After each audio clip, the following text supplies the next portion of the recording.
Saya membuka persoalan ini mulai Juni 2024 dan saya sudah menyatakan ada pagar laut. Pada saat itu naik kapal saya, kok ada pagar laut. 2 Mei saya sudah tahu bahwa ada pagar laut dan saya ribut. Ribut itulah saya dikasih nama macam-macam, saya gaduh lah apalah gitu. Pada ributnya saya karena saya melihat ada sesuatu yang sangat ganjil terjadi. Kok ada pagar di laut? Nah, itu pada saya itu masih 7, sekian kilometer. Bertambah terus. Dan supaya publik paham, ini sangat tidak masuk akal kalau tidak diketahui. Tempat pembongkaran tadi, Bang Karni, itu hanya sekitar 200 meter dari angkatan laut loh. Dari ini angkatan laut Tanjung Pasir.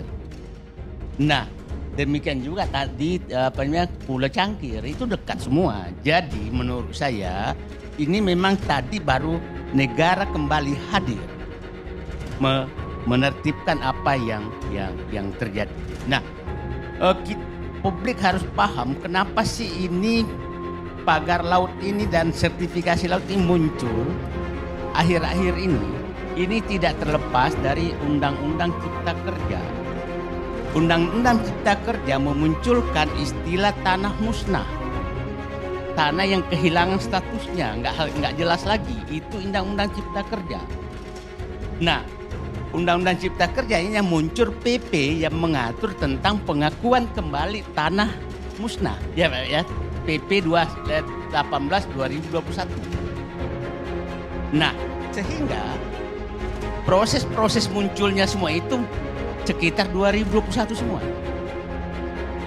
Itu termasuk di Kohot di mana itu muncul semua tuh karena dianggap ada tanah musnah. Persoalannya apakah itu benar tanah musnah atau laut yang diakui tanah musnah? Itu kan persoalannya.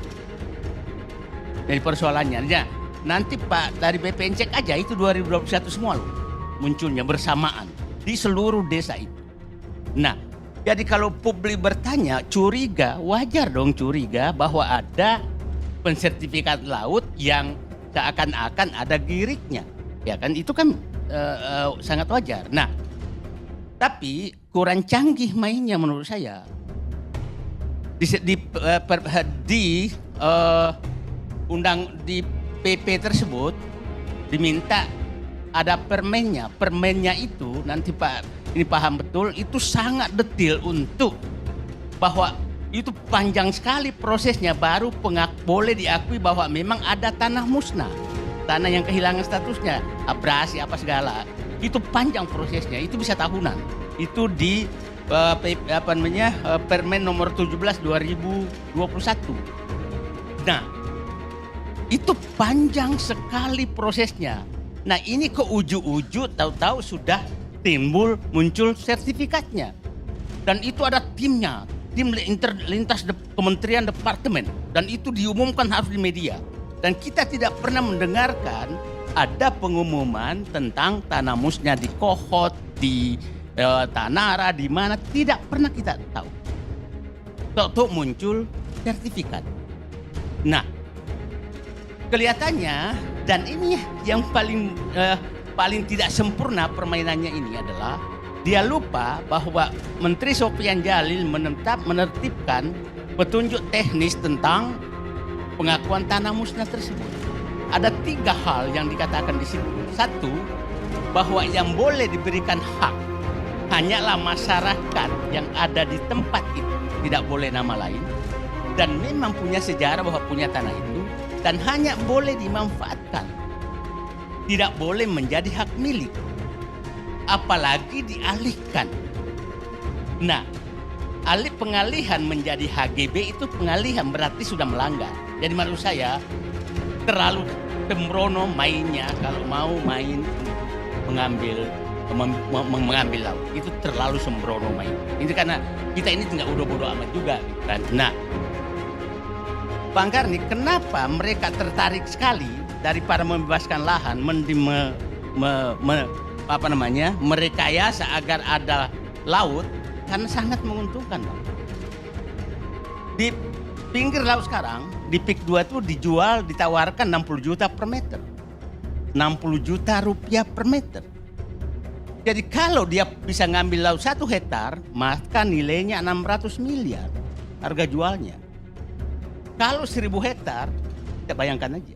Ini keterbukaan ini sangat penting. Jadi mohon kalau kami menyampaikan sesuatu, janganlah dibawa-bawa ke pribadi. Karena itu tujuan saja untuk membuat keterbukaan. Kalau memang saya dilaporkan ini, saya hadapi. Kalau memang ada hoax, dulu dilaporkan saya itu karena hoax katanya karena mengarang-arang harga. Faktanya semua masyarakat melaporkan seperti itu. Nah, jadi gini, saya berharap tujuan kita negara baik, janganlah masukin Pak siapa tadi yang juga ini terus. Saya kesempatan ini saya jelaskan, saya tidak pernah menawarkan tanah saya ke siapapun. Dan saya tidak punya niat untuk menjual tanah saya. Dan tanah saya itu saya sudah miliki lebih 30 tahun di sana. Jadi jangan masukin dunia pribadi saya. Itu hak pribadi saya.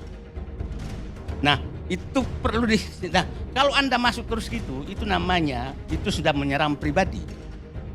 Nah, sekarang saya masuk ke sana. Jadi gini, sekarang saya berharap dengan terbukanya ini semua, mari kita dorong semua untuk membuka supaya semua sampah-sampah di bawah karpet ini terbuka semua.